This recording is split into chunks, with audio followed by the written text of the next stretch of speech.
Sama bersuka cita karena kita dapat berkumpul kembali di dalam Maranatha Family Fellowship pada hari ini yang mengangkat sebuah tema yang berjudul Unequal Love. Dengan pelayan firman pada hari ini Bapak Evangelis Diki Yosef Siregar, SEMDiv. Saudara-saudara sekalian, sebelum kita memasuki ke dalam rangkaian acara ibadah kita, mari sama-sama kita mengawalinya dengan doa terlebih dahulu. Mari sama-sama kita bersatu ke dalam doa. Tuhan Yesus Kristus yang bertata di dalam kerajaan surga, terima kasih Tuhan, Kau telah mengumpulkan kami pada hari ini di dalam Maranatha Family Fellowship pada hari ini Tuhan Yesus. Sebentar kami akan menyembah, memuji nama-Mu Tuhan, kiranya Kau berkati kami Tuhan, setiap kami yang hadir pada hari ini bisa merasakan kasih-Mu Tuhan Yesus. Terima kasih Tuhan, Kau memimpin kelancaran acara ini dari awal hingga akhir nanti Tuhan. Di dalam nama-Mu kami sudah berdoa dan juga mengucap syukur. Amin. Saudara-saudara sekalian, hari ini siapa yang merasa bersuka cita? Boleh lambaikan tangannya? Oke. Kita hari ini mau sama-sama memuji nama Tuhan, menyembah nama Tuhan. Saya undang untuk bangkit berdiri. Tetapi sebelumnya kita mau kasih sapaan dulu, boleh tos ke samping kanan dan kirinya. Kita mau menunjukkan kepada Tuhan kita betapa bersuka cita kita pada hari ini. Mari sama-sama dengan bertepuk tangan kita menyatakan satu pujian ini.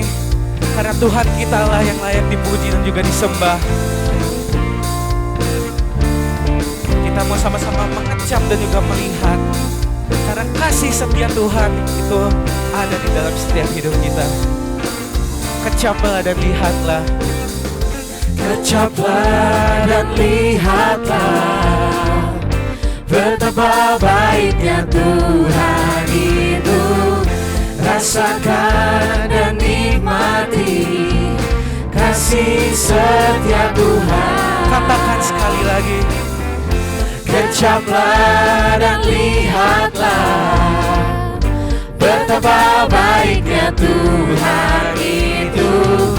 Rasakan dan nikmati kasih setia Tuhan. Kasih setia Tuhan. Syukur bagimu Tuhan. Segala hormat bagimu Tuhan. Allah yang mengasihiku, Allah yang memeliharaku Selamanya.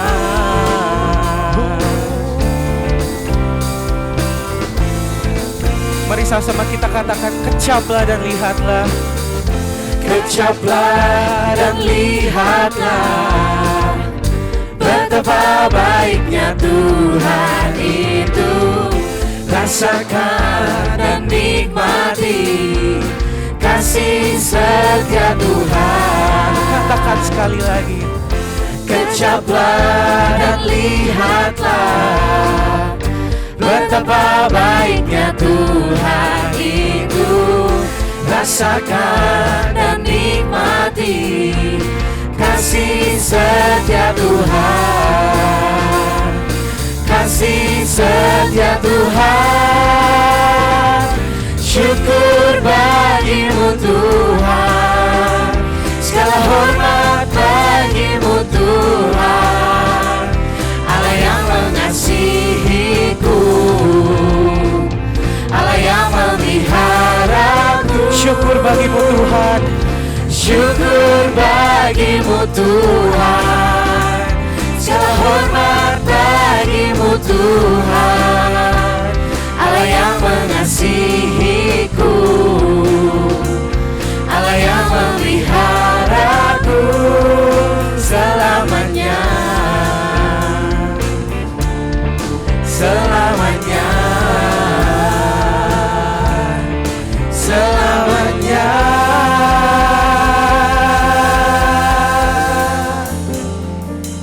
Saudara-saudara sekalian, berapa banyak yang di sini percaya walaupun bumi bergoncang, gunung-gunung beranjak, tapi kasih setia Tuhan ada pada kita. Amin. Amin. Mari sama-sama kita dengan lebih semangat lagi kita bertepuk tangan.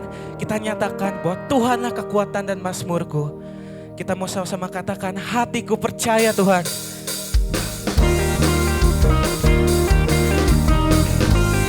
Kita mau sama-sama percaya bahwa Dialah gunung dan batuku Tuhan. Sama-sama kita katakan, Tuhanlah kekuatan dan mazmurku. Tuhanlah kekuatan dan mazmurku.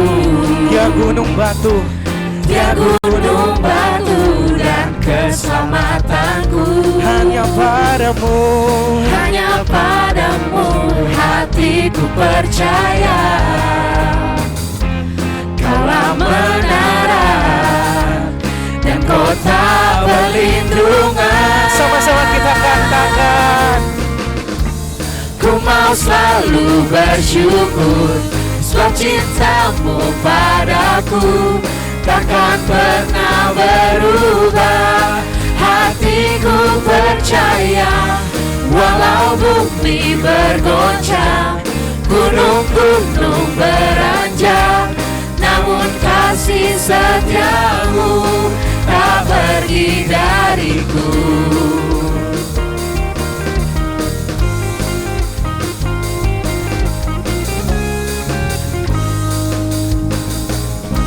Tuhanlah kekuatan dan mazmurku. Tuhanlah kekuatan dan mazmurku. Dia gunung batu dan keselamatanku. Hanya padamu hatiku percaya. Kaulah menara dan kota perlindungan. Ku mau bersyukur, Ku mau selalu bersyukur, sebab cintamu padaku takkan pernah berubah. Hatiku percaya, walau bumi bergoncang, gunung-gunung beranjak, namun kasih setiamu tak pergi dariku. Ku mau selalu bersyukur, sebab cintamu padaku takkan pernah berubah. Hatiku percaya, walau bumi bergoncang, gunung-gunung beranjak, namun kasih setiamu tak pergi dariku. Kasih setiamu tak pergi dariku. Kasih setiamu tak pergi dariku.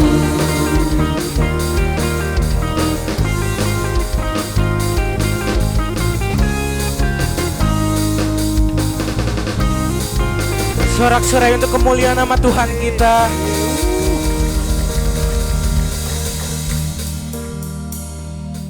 Saudara-saudara sekalian, sekarang ini saatnya kita menyiapkan hati dan pikiran kita. Kita mau sama-sama mendengarkan firman Tuhan.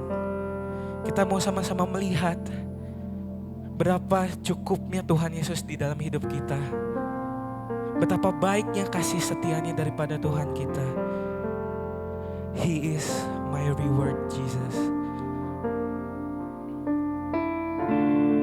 And He is all of my devotion. There's nothing in this world that could ever satisfy Jesus. Sama-sama kita katakan, Christ is my reward and all of my devotion. there's nothing in this world, Jesus. Now there's nothing in this world that God will satisfy. Through every trial, my soul will sing, no turning back. I've been set free. Everybody come and sing it out now. Christ is enough for me. Christ is enough for me. Everything I need is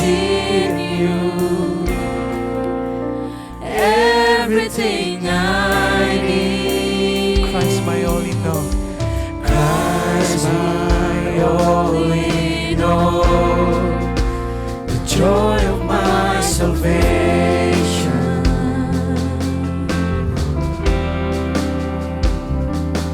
and its hope will never fail. Heaven is our home.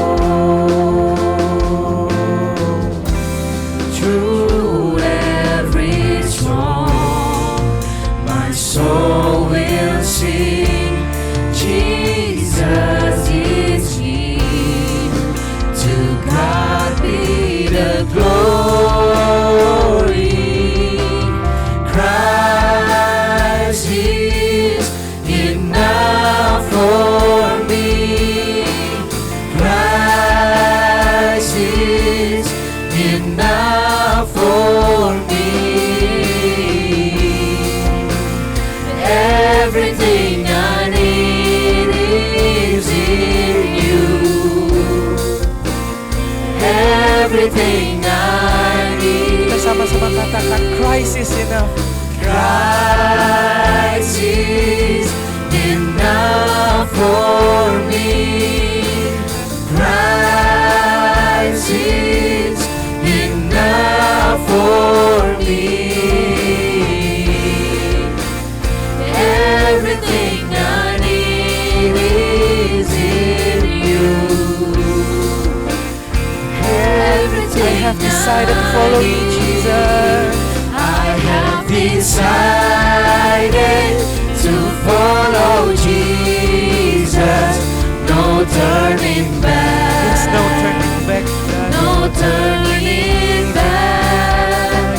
I have decided to follow Jesus. No turning back. No turning The cross before me. The cross before me, the world behind me, no turning back, no turning back. The cross before me, the world behind me, no turning back, no turning back. Sama-sama kita katakan Christ is enough for me. Christ is enough for me. Everything I need is in you. Everything I need. Christ is enough for me. Christ is enough for me. Everything I need is in you. Everything I need. I have decided to follow Jesus. No turning back. No turning back. I have decided to follow Jesus. No turning back. No turning back. No turning back. No turning back. No turning back. No turning back. Dipersilakan kepada Bapak Diki Yosef Siregar untuk memimpin dalam firman Tuhan.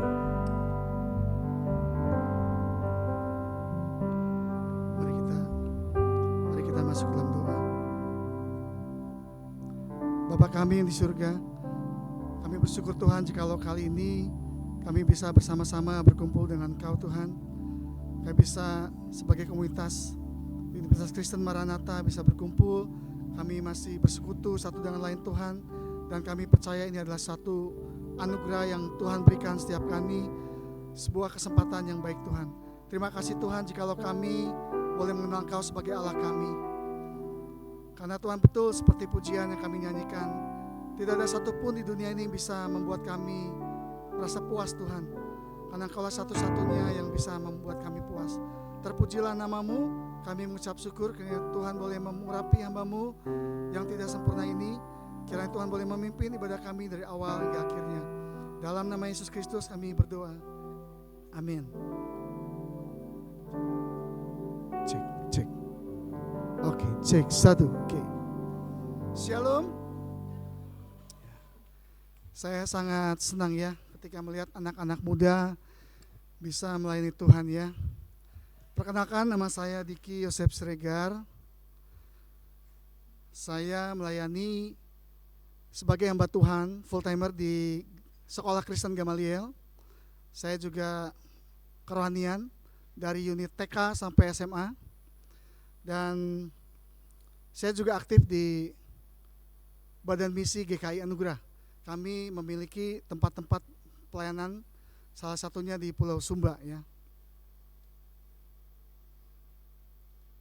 Ya, kalau melihat di sini ada NRP ya. Saya masih ingat dengan jelas NRP saya 0051205. 00 itu tahun masuk saya, tahun 2000. 5 itu kode ekonomi, 1 itu akuntansi, masih ingat ya. Dan nomor urut saya 205 ya. Saya sudah terlihat tua ya kalau ngomong gitu ya. Saya pertama kali menginjakkan ruangan ini kira-kira tahun 2000. Itu pada saat saya ospek di kampus ini. S1 saya akuntansi Maranatha. Dan saya bersyukur ya setelah puluhan tahun kemudian saya bisa menginjakkan kaki ke tempat ini lagi ya. Puji Tuhan ya. Ya, saya melayani secara khusus panggilan saya kepada anak-anak muda ya. Anak-anak SMP dan SMA. Nah, kalau nggak salah, ini saya kalau nggak salah ya, saya melihat di sini ada anak Gamaliel, betul ya? Betul? Dari Gamaliel? Ya, puji Tuhan ya. Ya. Hari ini kita akan bahas sebuah tema, yaitu cinta yang tidak seimbang atau unequal love ya. Berbicara mengenai kasih tidak terlepas dari yang namanya sebuah relasi atau hubungan.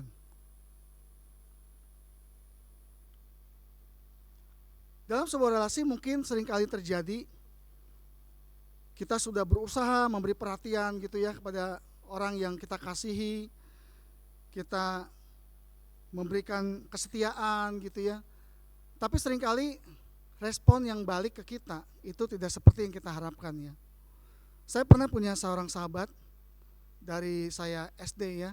Saya punya seorang sahabat, tapi satu ketika sahabat dekat saya ini berbuat sesuatu yang tidak menyenangkan buat saya ya. Tiba-tiba sahabat saya ini membuat sebuah cerita yang tidak baik, yang tidak benar tentang saya, sehingga orang-orang berpikir hal yang negatif tentang saya gitu ya. Ya. Seringkali mungkin kita juga sudah mengasihi dengan tulus hati, dengan kasih yang benar-benar gitu ya. Tapi kita ditolak gitu ya. Nah, ini beberapa hal yang mungkin juga terjadi sama kita ya. Kita berusaha untuk memberi perhatian, kita berusaha untuk setia, tapi hasilnya tidak sesuai dengan apa yang kita harapkan. Nah, hal ini tentu saja bisa membuat kita kecewa ya. Saya percaya tidak mungkin di antara kita ketika kita sudah mengasihi seseorang, tapi dia meresponnya dengan tidak baik, tentu sangat mengecewakan ya. Kalau boleh jujur cerita, saya pernah suka lah gitu ya, kira-kira suka dengan seorang perempuan, kira-kira itu umur dari SMA lah ya. Saya dekat perempuan ini selama 3 tahun ya, bukan waktu yang singkat. Tapi ternyata perempuan ini hanya menganggap saya adalah PBSI ya, rekan-rekan. Ada yang tahu PBSI? PBSI itu pacar bukan supir iya. Jadi kemana-mana tuh pengen dianterin sama saya, kemana-mana perginya pengen sama saya. Ke salon pengen ditemenin, ditungguin sama saya, makan pengen bareng sama saya. Tapi ternyata saya hanya sebagai supir pribadinya gitu ya. Itu sangat menyakitkan ya. Tapi nggak apa-apa ya. Kalau saya tidak kecewa saat itu, saya tidak akan ketemu dengan wanita yang hari ini jadi istri saya gitu ya.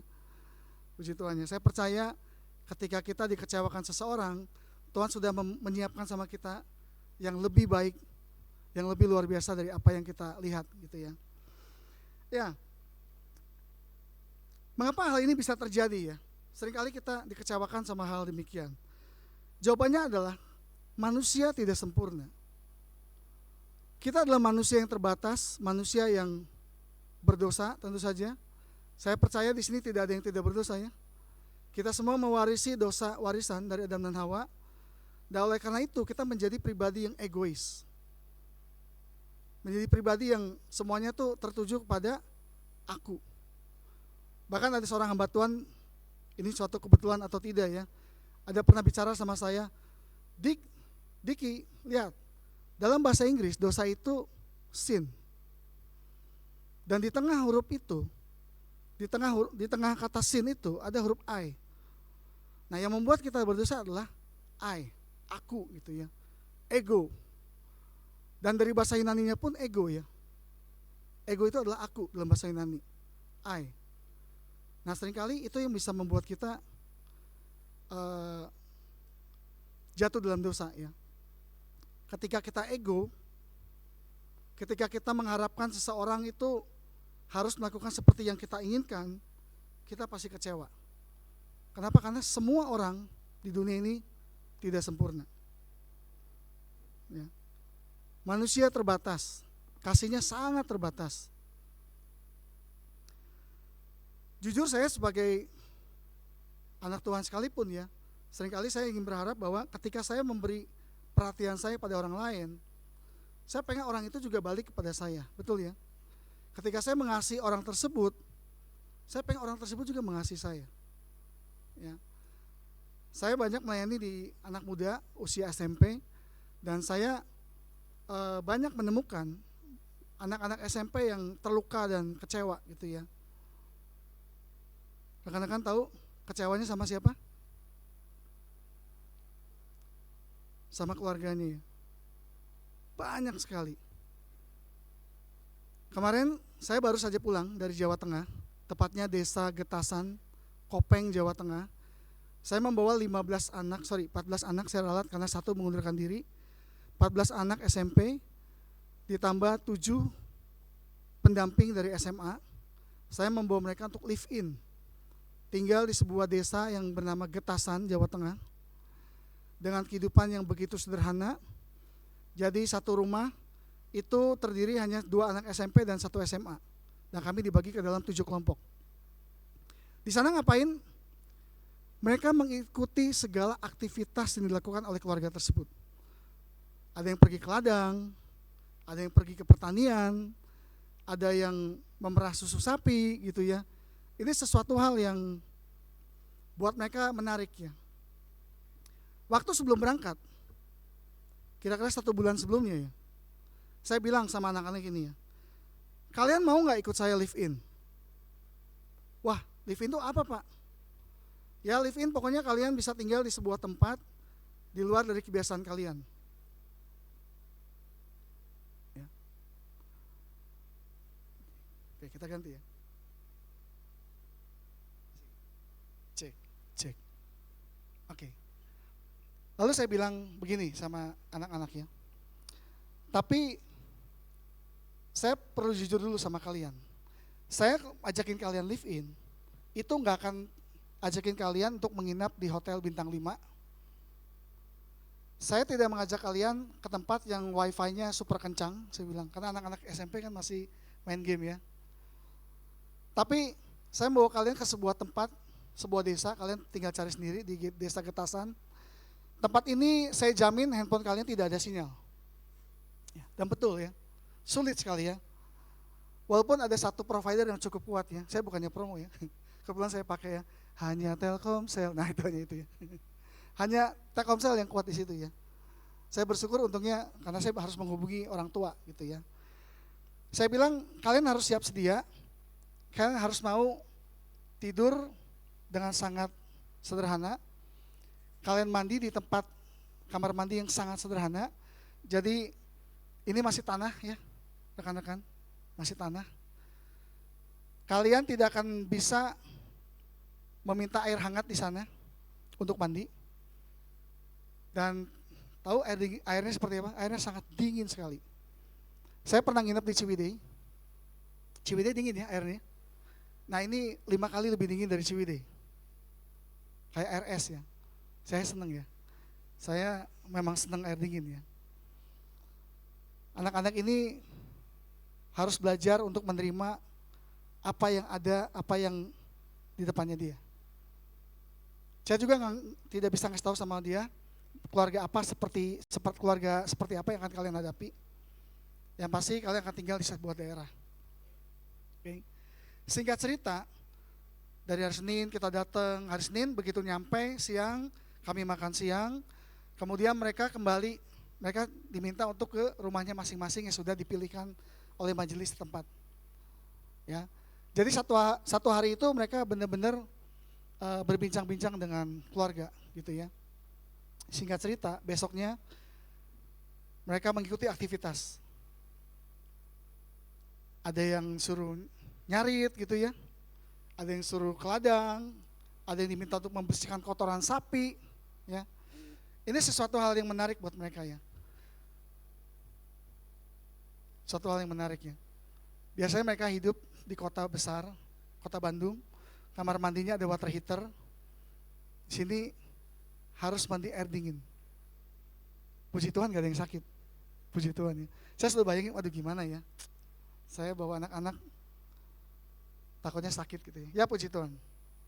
Singkat cerita, pada hari terakhir anak-anak ini gak mau pulang. Saya kaget ya. Anak kota. Oh ya, saya belum cerita. Tadi di awal, waktu hari Senin nyampe, semua handphone dikumpulkan. Karena saya bilang percuma kalian ada handphone juga, itu gak ada sinyal. Jadi semua dikumpulin. Jadi selama 4 hari, anak SMP yang waktu perjalanan di bus aja masih main game, itu harus berpuasa 4 hari. Yang ribut bukan yang cowok rekan-rekan ya. Yang ribut yang cewek. Kenapa? Karena akun TikToknya bisa tidak aktif selama 4 hari. Dan bertanya, Pak boleh nggak Pak nyalain bentar aja Pak buat TikTok supaya gini TikToknya. Nggak bisa, saya bilang. Kamu sudah komitmen mau ikut ya harus ikut aturan. Jadi ya yang paling menderita yang cewek-cewek ya, yang akun TikToknya entah kenapalah gitu ya kalau 4 hari tidak aktif gitu ya. Tapi saya heran ketika hari terakhir, di malam terakhir itu, mereka disuruh sharing satu dengan yang lain, mengucap syukur, kemudian berterima kasih sama keluarga-keluarga yang mereka tinggal. Mereka nggak mau pulang. Bahkan hampir semua mereka menangis dan tidak mau pulang. Waduh, bahaya ya Bapak Ibu ya, rekan-rekan ya. Kalau nggak mau pulang nanti orang tuanya marah-marah ke saya ya.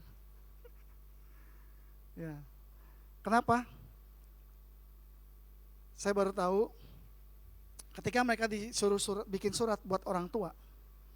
Dan saya izin, beberapa hamba Tuhan izin untuk boleh membacanya. Kaget ya. Karena hampir semua memiliki relasi yang buruk dengan orang tuanya. Ada yang tinggal dengan orang tua sambungnya. Ada yang tinggal hanya dengan neneknya karena papa mamanya bercerai dan tidak mau mengadopsi, tidak mau apa istilahnya? Bukan mengadopsi ya. Gak mau tinggal bersama anak ini gitu ya. Gak peduli gitu ya. Pelayanan saya di Gamaliel tuh menghadapi anak-anak yang demikian ya. Anak-anak kecewa dengan orang tuanya. Papanya, mamanya. Ada satu anak yang saya bawa kemarin, anak pendeta Pak, anak pendeta. Tapi di surat itu dia bisa ceritakan dengan jelas, dia sering dipukulin. Anak pendeta. Yang kalau khotbah tentang kasihlah samamu manusia gitu ya. Ngasih keluarga, tapi anaknya sering dipukulin ya. Anak ini gak mau pulang. Dia merasakan kasih yang berbeda ketika dia ada di desa gitu ya. dalam kehidupan yang sangat sederhana, dalam kehidupan yang bukan kehidupan di kota gitu ya, tidak ada wifi, tidak bisa main handphone, tapi mereka menikmati. Dan mereka menyadari bahwa uang itu bukan segalanya.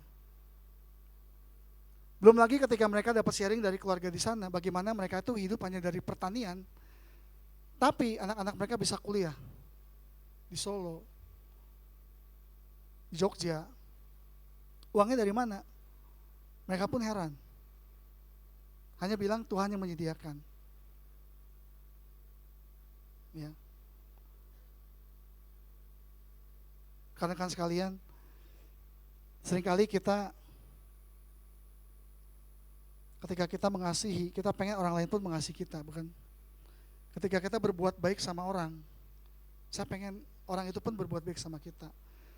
Dulu waktu muda saya pernah punya prinsip, kalau ada orang yang baik sama saya akan balas 10 kali lipat lebih baik dari apa yang dia lakukan. Dan sebaliknya, kalau ada orang yang jahat sama saya balas 10 kali lipat lebih jahat dari apa yang dia lakukan. Itu dulu ya. Bersyukur saya ditangkap Tuhan jadi anak muda ya, jadi anak Tuhan. Bayangin kalau saya tidak ditangkap oleh Tuhan, saya udah jadi preman. Di SMA, saya sekolah di SMA negeri, di mana di situ adalah pusatnya geng ekstase, geng motor. Teman-teman saya anak geng semua. Jadi bisa bayangkan kalau saya tidak ditangkap oleh Tuhan, mungkin saya udah hidup di jalanan. Ya. Bagaimana relasi saya dengan orang tua? Saya sangat dekat dengan mama saya. Tapi saya sangat benci papa saya. Papa saya baru meninggal 28 Februari. Pak Anof juga datang. Dan Pak Anof mungkin mendengar kesaksian saya. Bagaimana saya bilang bahwa papa saya tidak sempurna. Papa saya orang yang jahat di mata saya. Bahkan waktu saya tahun 2005 mau wisuda di tempat ini, saya berkata sama mama saya, "Ma, kalau boleh papa gak usah datang ke wisuda saya." Bayangin ya, kita kuliah, wisuda, yang paling menyenangkan adalah ketika kedua orang tua kita hadir ya.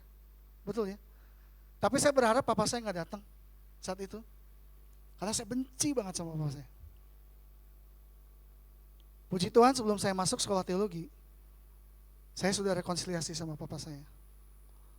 Dan saya bersyukur di hari-hari terakhir, saya mendampingi papa saya menyuapi dia, saya menyisiri rambut dia, saya mengelap wajahnya, saya mencukur wajahnya gitu ya. Saya bersyukur.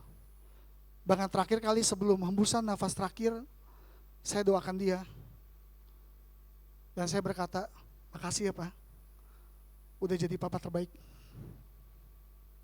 Walaupun dulu saya merasakan pukulan demi pukulan, walaupun saya merasakan teriakan, saya merasakan hinaan, tapi saya menyadari satu hal ya, papa saya baik.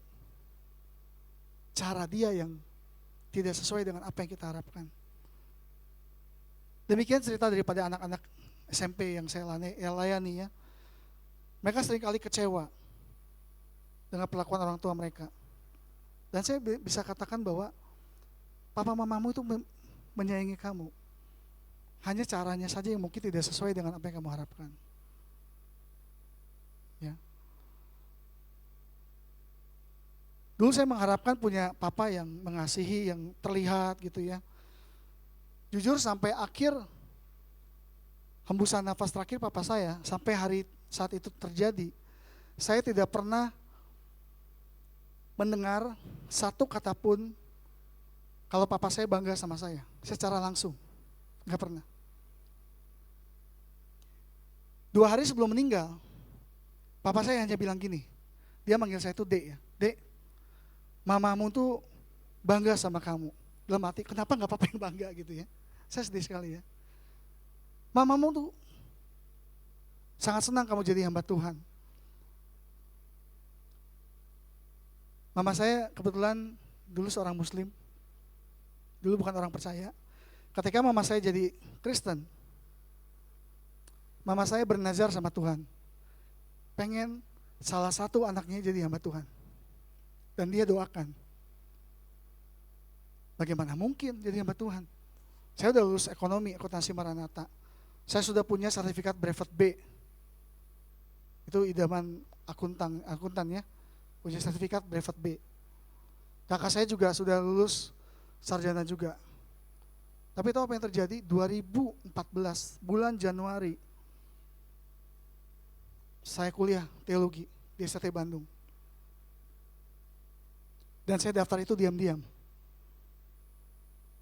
Saya daftar diam-diam, saya berdoa sama Tuhan, Tuhan ini benar gak sih saya jadi hamba Tuhan? Saya punya keluarga loh Tuhan, saya sudah menikah, anak saya baru berapa tahun. Bagaimana saya harus meninggalkan pekerjaan saya? Singkat cerita, dengan kuasanya Tuhan, walaupun saya tidak bekerja, Tuhan pelihara hidup saya. Saya bisa selesaikan kuliah saya, S2 saya di STB, dan semuanya hanya karena anugerah Tuhan ya. Saya banyak mengalami mujizat-mujizat luar biasa yang Tuhan berikannya. Ketika saya fokus kepada Tuhan, ketika saya ngikuti panggilan Tuhan, dia gak pernah ninggalin saya. Ya. Dia memberikan semua hal yang saya butuhkannya. Kembali ke perikop kita ya. Manusia selalu menimbang-nimbang ya. Kalau saya memberikan 10, berharap kembali 10 gitu ya. Kalau bisa lebih. Sekali lagi manusia terbatas. Gak mungkin kita bisa seimbang. Gak mungkin ya. Pada dasarnya manusia itu sangat egois. Sebaik apapun kita, sebaik apapun manusia, pasti ada sisi egoisnya kita ya. Hari ini saya menunjukkan satu firman Tuhan. Kita akan sama-sama baca dari Roma 5 ayat 6 sampai 10. Rekan-rekan bisa melihat di layar. Saya akan membacakan ayat 6, minta rekan-rekan boleh membacakan ayat 7, bergantian gitu ya. Ayat 6, karena waktu kita masih lemah, Kristus telah mati untuk kita orang-orang durhaka.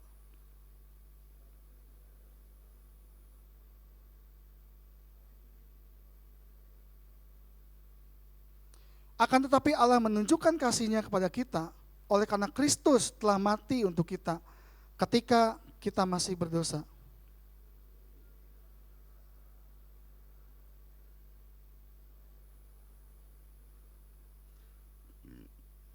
Sebab jikalau kita, ketika kita masih seteru, diperdamaikan dengan Allah oleh kematian anaknya, lebih-lebih kita yang sekarang telah diperdamaikan, pasti akan diselamatkan oleh hidupnya. Kita akan fokus hanya di 3 ayat ini ya. Tuhan mengasihi kita ketika kita tuh posisinya lemah ya. Bahkan mungkin kita disebut sebagai orang-orang durhaka. Apa itu durhaka? Orang durhaka itu orang-orang yang tidak percaya sama Tuhan. Orang-orang yang tidak beriman sama sekali sama Tuhan. Ini sesuatu yang aneh ya. Tuhan mau mengasihi orang-orang yang tidak percaya sama Dia, itu aneh. Dan yang lebih herannya lagi, Kristus telah mati untuk kita ketika kita masih berdosa. Udah kita durhaka, kita berdosa gitu ya. Tapi Tuhan mengasihi kita. Dan bahkan kita disebut sebagai seterunya Allah atau musuhnya Allah. Coba ya rekan-rekan sekalian ya, coba kita berpikir secara logika ya. Mungkin gak kita mengasihi orang yang menjadi seterunya kita, menjadi musuhnya kita, orang yang jahat sama kita, orang yang kita benci gitu ya. Rasanya gak mungkin ya. Rasanya sangat gak mungkin ya. Secara manusia normal, saya manusia normal, ketika orang itu jahat sama saya, pasti akan saya balas dengan jahat pula. Saya akan merancangkan sebuah rencana gitu ya, dengan sangat detail, dengan sangat jahat gitu ya. Ini yang menjadi menariknya gitu. Allah memberikan kita kasih ketika kita bukan sebagai orang-orang pilihannya Dia, bukan orang yang suci, bukan orang-orang yang percaya sama Dia, tapi ketika kita masih berdosa, ketika kita masih berbuat salah. Saya coba mikirkan ini kenapa bisa gitu ya.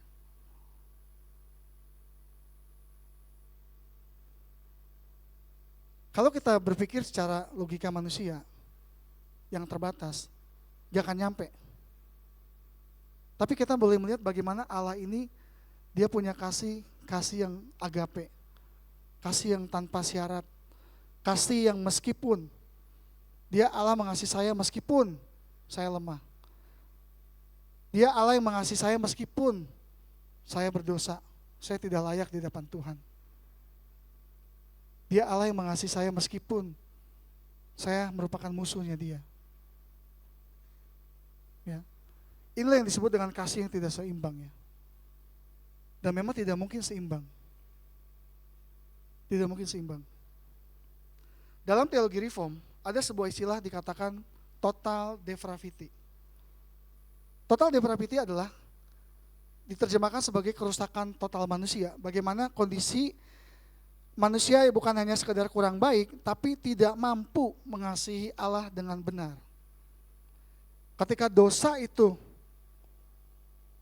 merusak gambar dan rupa Allah, membuat kita tidak mungkin mengasihi Allah. Sekalipun saya melakukan hal-hal yang ingin membuat supaya Allah mengasihi saya, tidak mungkin.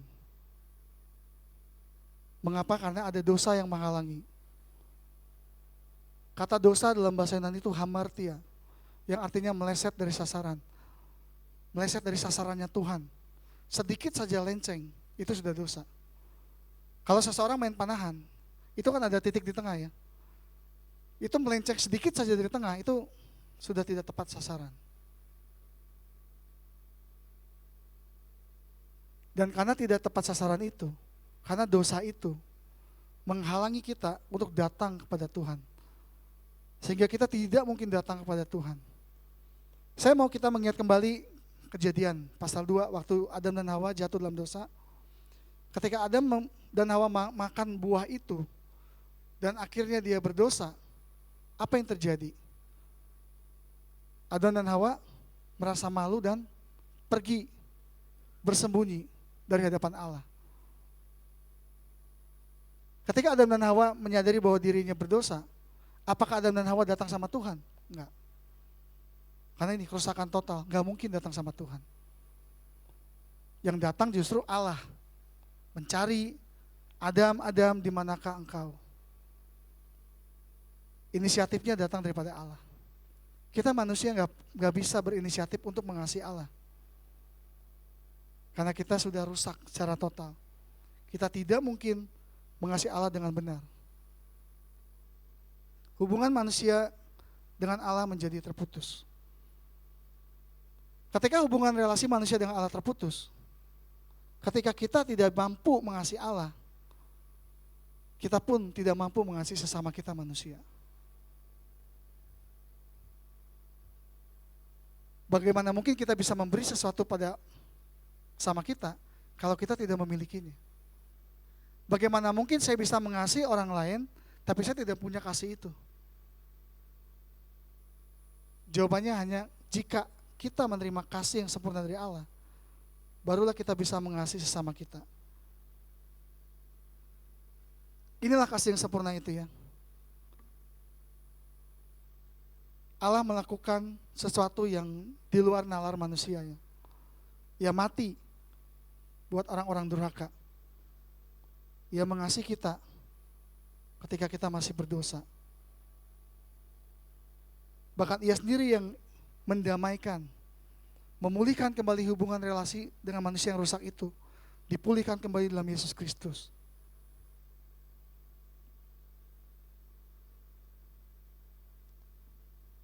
Kasih yang tidak seimbang ini bukan karena kita layak.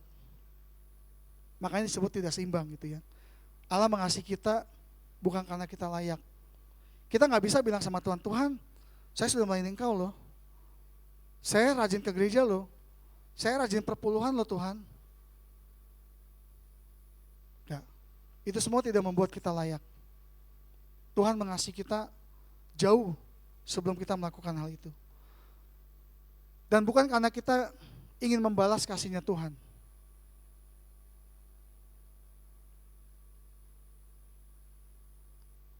Dan juga bukan karena kita ingin mencari Dia. Kita nggak bisa mencari Dia.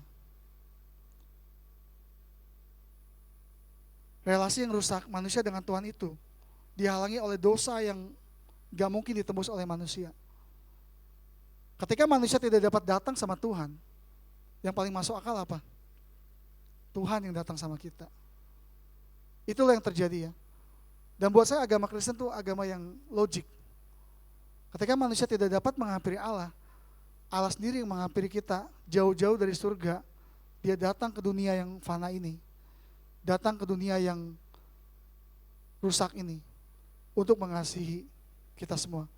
Kemarin saya sempat berkata, ngobrol sama rekan guru ya, kebetulan ada rekan guru yang ikut live in. Saya bertanya sama mereka, pernah gak sih kepikiran waktu Adam dan Hawa mau menghukum Nabi Nuh dan keluarganya? Pernah gak sih kita kepikiran kenapa sih Tuhan harus selamatkan Nabi Nuh? Kenapa sih gak semuanya aja gitu dihancurkan Tuhan, dihilangi gitu ya? Kemudian Tuhan ciptakan yang baru gitu. Bisa gak kira-kira Tuhan ciptakan yang baru? Manusia yang baru? Jawabannya tentu bisa ya. Tapi Tuhan melihat dari satu keluarga Nuh yang percaya sama Tuhan. Tuhan mau menyelamatkan. Dan dari satu keluarga itulah kita perlu bersyukur ya. Akan muncul benih-benih iman itu ya. Sehingga kita hari ini bisa duduk di sini mendengarkan firman Tuhan. Kita bisa menjadi orang percaya itu dari satu benih, satu keluarga yang Tuhan selamatkan.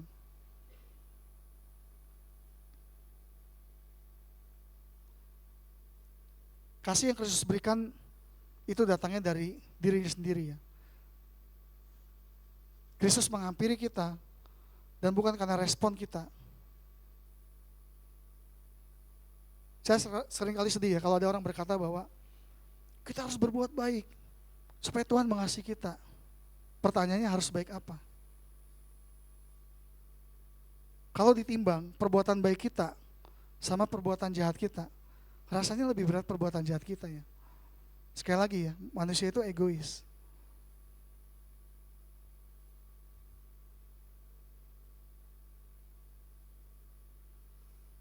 Kita bisa mengasihi sesama kita karena kita terlebih dahulu dikasih oleh Allah. Sekali lagi, tidak mungkin kita mengasihi sesama kita kalau tidak memiliki kasih. Dan kita sesungguhnya menerima kasih yang sempurna itu di dalam ketidaklayakannya kita. Jujur deh, hari ini aja kita mungkin sudah lama jadi orang Kristen ya. Tapi pertanyaan yang sangat sederhana, apakah kita sudah setia sama Tuhan baca Alkitab setiap hari? Aduh sibuk Tuhan. Aduh capek Tuhan. Kuliah setiap hari, belum tugas, belum paper, capek Tuhan, gak sempet. Ya itu realita ya. Makanya kasihnya tidak seimbang. Kita gak layak terima kasih itu ya. Harusnya kita dihukum. Sebab upah dosa adalah maut. Harusnya kita yang mati dapat hukuman. Tapi Tuhan menggantikan dirinya sendiri, anak tunggalnya sendiri untuk menebus kita. Ya. Esensi daripada kasih Kristus adalah kasih yang berkorban kepada kita yang tidak layak. Manusia tidak dapat menyelamatkan dirinya sendiri. Bahkan manusia juga tidak dapat menyelamatkan sesamanya manusia. Kalau bukan Tuhan datang ke dunia, kita pasti tidak akan ada kehidupan selanjutnya. Kita pasti mati. Kristus telah mati untuk kita ketika kita masih berdosa. Ini bukan hanya sekedar kasih Dia sungguh-sungguh memberikan semua perhatiannya dia, segenap waktunya, setiap saat. Masa sih gitu ya? Mungkin kita pernah berkata gitu ya. Enggak ah, kok rasanya hidup saya penuh dengan masalah. Kayaknya Tuhan gak ada deh. Saya pun pernah berpikir demikian ya. Ketika saya menghadapi masalah, saya berpikir, bener gak sih Tuhan ada? Kayaknya gak ada deh. Masalahnya, kita mendekatkan diri kita sama Tuhan apa enggak? Ketika Tuhan menghampiri kita menjauh atau mendekat? Seringkali kita, karena kesibukannya kita, sesungguhnya kita sedang menjauh dari Tuhan. Seringkali ketika kita sibuk pelayanan sekalipun yang namanya pelayanan, kita sibuk melayani Tuhan. Sehingga kita lupa untuk membaca Alkitab, berdoa secara pribadi. Ini penting ya, saudara-saudara ya. Bagaimana mungkin kita mengetahui apa yang Tuhan inginkan kalau kita nggak dekat sama Tuhan? Bagaimana mungkin ada seorang anak nggak pernah komunikasi sama ayahnya, nggak pernah ngobrol sama ayahnya, tiba-tiba datang sama ayahnya, ayah, tolong dong aku butuh handphone baru, belikan ya. Kayaknya nggak mungkin deh. Kebetulan saya punya anak, masih SMA kelas 1, saya sangat dekat sama dia. Bahkan dia bisa menceritakan apapun, termasuk cewek yang disukai gitu ya. Dia bisa cerita sama saya, dia minta tips. Walaupun saya sering ngobrol gini ya. Nama anak saya Calvin ya. Vin, kamu kalau minta tips sama papi tentang bagaimana mendekati cewek, kamu gak akan sanggup. Kenapa? Karena papi mendekati cewek itu butuh 6 tahun. Saya mendekati cewek yang saya suka itu 6 tahun. Baru akhirnya saya pacaran sama dia. Ada yang sanggup? Ada yang mau gitu? Dekati ceweknya 6 tahun baru sudah itu pacaran? Susah ya. Setelah 6 tahun pacaran, 6 tahun saya mengejar dia, kemudian saya 6 tahun pacaran. 12 tahun ya, lama ya. Mau? Saya bilang sama Kak Vin, kamu mau? 6 tahun kenalan sama cewek itu, deketin, kemudian 6 tahun pacaran, 12 tahun, mau gak? Aduh, kayaknya 2 bulan aja udah berat deh. Saya mendapati anak-anak saya SMP yang, ini SMP kelas 3 ya, dia tuh sering ngobrol sama saya, dia dekat sama saya. Setelah saya hitung, mantan pacarnya udah 15. Sejak dia kelas 1 SMP sampai kelas 3 SMP saat ini sudah 15. Bayangin ya. Dan dia sering kali tuh cerita ya, bangga gitu sama teman-temannya. Dan saya sering tegur ya, hey, jangan bangga ya kamu punya pacar banyak, mantan pacar banyak. Karena dengan 15 kamu punya mantan pacar, artinya kamu sudah 15 kali gagal menjalin relasi. Aduh, kena lagi ya. Kalau mau bangga tuh saya sedikit bangga ya depan dia ya. Saya gak punya mantan sama sekali. Walaupun saya butuh 6 tahun mendekati cewek ini, tapi cewek ini adalah pacar pertama saya dan jadi istri saya. Nah itu baru bangga ya. Itu boleh dibanggain ya.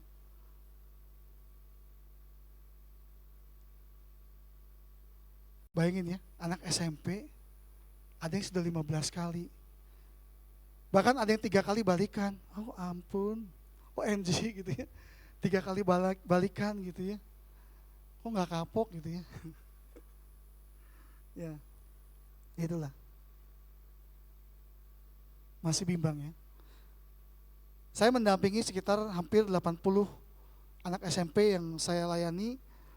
Dan saya ditemani oleh 12 dari SMA, kayak 12 murid Tuhan Yesus ya, 12 SMA yang mendampingi sebagai kakak-kakak rohani ya.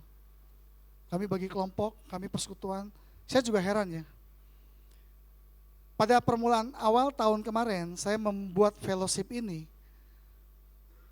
saya berpikir paling juga 15 orang lah, gitu ya. Ternyata jumlahnya sampai 80, dan itu pun tidak diwajibkan. Kenapa? Karena mereka haus dengan kasih sayang. Dan fellowship yang kami jalankan bukan fellowship seperti ibadah biasa. Tapi kami membuat sebuah keluarga, membuat sebuah komunitas. Ya. Kasih Yesus memberikan nyawa. Bukan untuk orang yang baik, tapi untuk musuhnya. Tuhan tidak menunggu kamu menjadi layak baru Dia mengasihi kita. Tuhan mengasihi kita lebih dulu. Tuhan mengasihi kita saat kita tidak layak. Saat kita tidak sempurna, saat kita berdosa, saat kita kurang ajar sama Tuhan. Lalu apa implikasinya? Ketika Tuhan mengasihi kita dengan kasih yang sempurna itu, kita dimampukan bisa mengasihi orang lain tanpa mengharapkan balasan. Kita bisa mengasihi teman kita atau sahabat kita, memperhatikan dia walaupun mungkin dia kurang memperhatikan kita. Nah, inilah dampaknya. Kita mampu mengampuni orang yang menyakiti kita. Sama seperti saya mengampuni papa saya. Saya dimampukan mengampuni papa saya bukan karena saya hebat, bukan karena saya belajar firman Tuhan, belajar teologi, tapi karena Tuhan yang memampukan saya. Secara manusia saya sangat membenci papa saya. Tapi setelah saya menerima kasih yang sempurna itu, saya bisa melihat sisi yang lain bagaimana papa saya itu sebenarnya baik. Hanya caranya yang tidak sesuai dengan apa yang saya harapkan. Kita mengasihi bukan karena orang tersebut mengasihi lebih dahulu. Ya. Ini menjadi pembeda kita dengan agama lain ya. Agama lain itu berusaha berbuat baik untuk mencapai surga, supaya dia dikasih oleh Tuhan. Kalau Kristen, karena kita sudah dikasih terlebih dahulu, baru kita dimampukan untuk berbuat baik. Perbuatan baik kita bukan supaya kita diizinkan Tuhan masuk surga, tapi sebagai ucapan syukur kita bahwa kita sudah dikasih oleh Tuhan. Kasih yang kita berikan pada sesama kita, itu sebagai akibat kita dikasih oleh Tuhan terlebih dahulu. Menjadi pertanyaannya buat kita semua. Sudahkah kita menerima kasih yang sejati itu?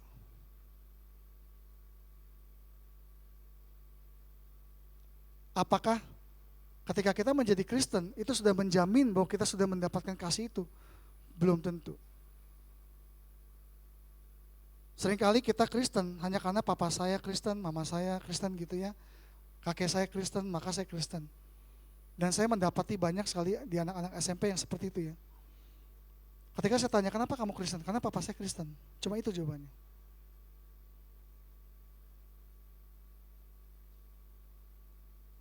Mari kita tundukkan kepala.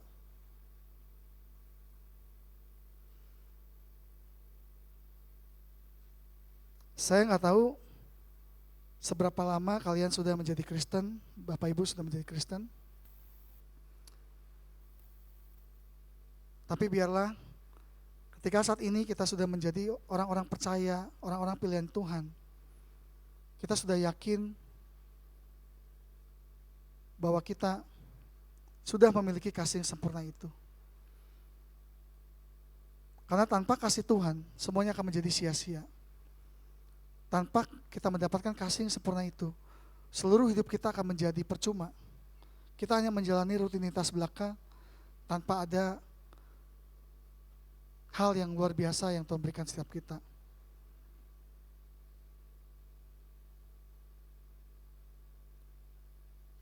Bapa kami yang di surga, Kau Allah yang kami kenal dalam Yesus Kristus. Kami panjatkan puji syukur Tuhan jikalau kami boleh menjadi orang-orang percaya. Kami tidak termasuk orang-orang durhaka. Namun Tuhan seringkali di dalam kekristenan kami, seringkali kami juga jatuh dalam dosa Tuhan. Mungkin ada di antara kami yang bergumul dalam dosa seksual, dalam dosa video porno. Mungkin ada di antara kami yang masih bergumul dengan relasi dengan orang tua, masih membenci ayahnya, masih membenci ibunya. Atau mungkin banyak di antara kami, walaupun kami sudah menjadi Kristen, tapi kami seringkali mencontek ketika kami ujian, ketika kami tidak belajar. Ampuni Tuhan. Izinkanlah kami bisa menjadi pribadi yang lebih baik lagi Tuhan. Kiranya kasih yang sempurna ini Tuhan boleh mengubahkan kami, boleh mentransformasi hati kami Tuhan. Izinkanlah kami bisa mengampuni setiap orang-orang yang berseteru dengan kami Tuhan. Orang-orang yang mungkin kami benci, terutama untuk orang tua kami Tuhan. Karena kami tidak ingin kami melanggar firman-Mu Tuhan. Firman-Mu berkata, hormatilah ayahmu dan ibumu, supaya lanjut usiamu di tanah yang dijanjikan Tuhan. Kami ingin menjadi anak-anak Tuhan, anak-anak muda yang menghormati orang tua kami Tuhan. Kami ingin menjadi anak-anak yang sukses di masa yang akan datang. Kami ingin mendapatkan berkat yang luar biasa pada Engkau Tuhan. Izinkanlah Tuhan kami bisa mendapatkan itu semua, dan kiranya Roh Kudus boleh menolong setiap kami. Makasih Tuhan, makasih untuk firman-Mu hari ini yang tidak sempurna, yang boleh mengingatkan kami bahwa kasih-Mu itu memampukan kami untuk bisa mengasihi sama kami. Berkati kami semua Tuhan. Terpujilah nama-Mu. Dalam nama Yesus Kristus kami ucap syukur berdoa. Amin. Saya serahkan kembali.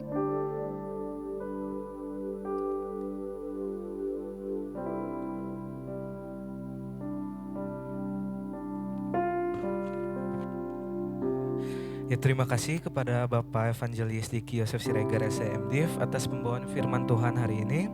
Selanjutnya kita akan memberikan persembahan syukur kita dan mengingat firman Tuhan yang berkata dalam 2 Korintus 9 ayat 7 yang menyatakan, hendaklah masing-masing memberikan menurut kerelaan hatinya, jangan dengan sedih hati atau karena paksaan, sebab Allah mengasihi orang yang memberi dengan sukacita. Bapak, Ibu, dan Saudara sekalian dapat memberikan persembahan melalui scan QR barcode yang tertera di layar.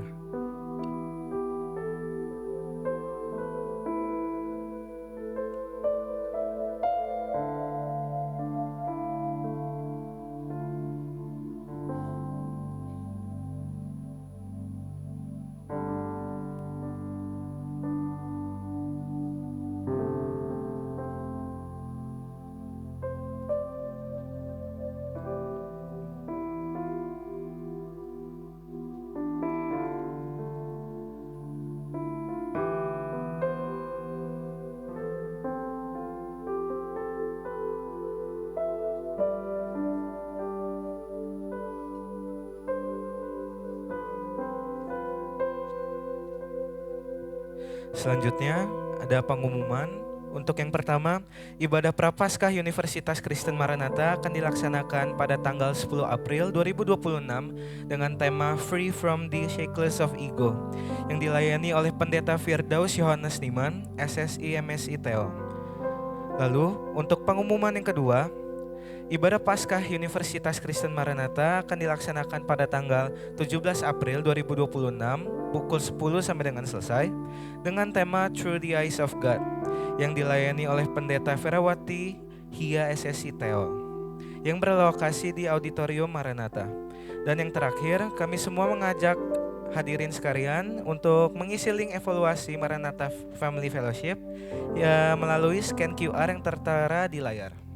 Hasil evaluasi ini akan menjadi masukan bagi fakultas atau prodi dan juga unit kerja universitas dalam proses pembudayaan nilai hidup Kristiani.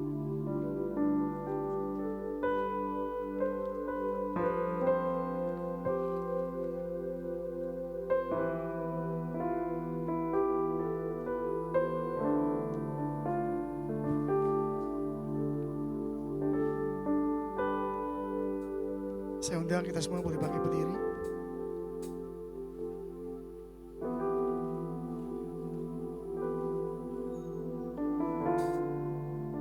Kita akan sama-sama tundukkan kepala.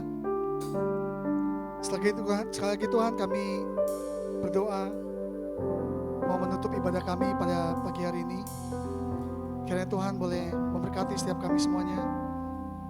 Dan biarlah sebelum kami kembali kepada aktivitas kami masing-masing, proses belajar mengajar di kampus ini Tuhan, kami memohonkan berkat daripada Tuhan. Kiranya kasih yang sempurna daripada Allah Bapa, pengampunan, kasih yang sempurna daripada Tuhan kita Yesus Kristus, penyertaan, penghiburan, kekuatan daripada Allah Roh Kudus akan memampukan kita semua untuk menjadi pribadi yang lebih baik, untuk bisa mengasihi sesama kita sampai Tuhan kita Yesus Kristus datang untuk kedua kalinya. Amin.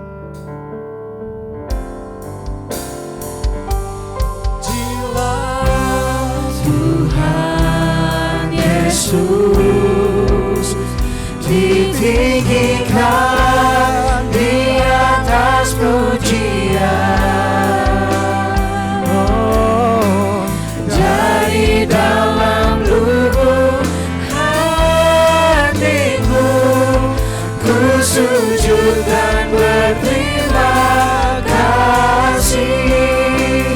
Terpujilah Tuhan Yesus, ditinggikan di atas pujian. Dari dalam lubuk hatiku ku sujud dan berterima kasih. Dari dalam lubuk hatiku ku sujud dan berterima kasih.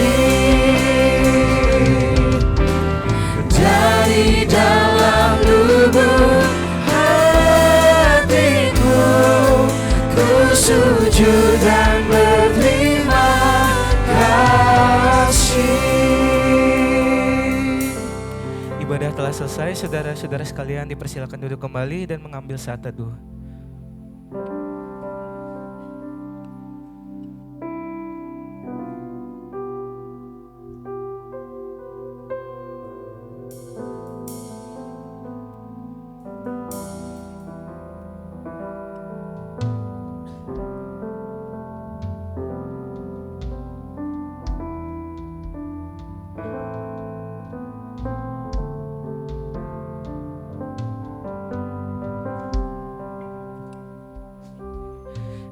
Ibadah telah selesai, sampai bertemu lagi di Maranatha Family Fellowship selanjutnya. Tuhan Yesus memberkati.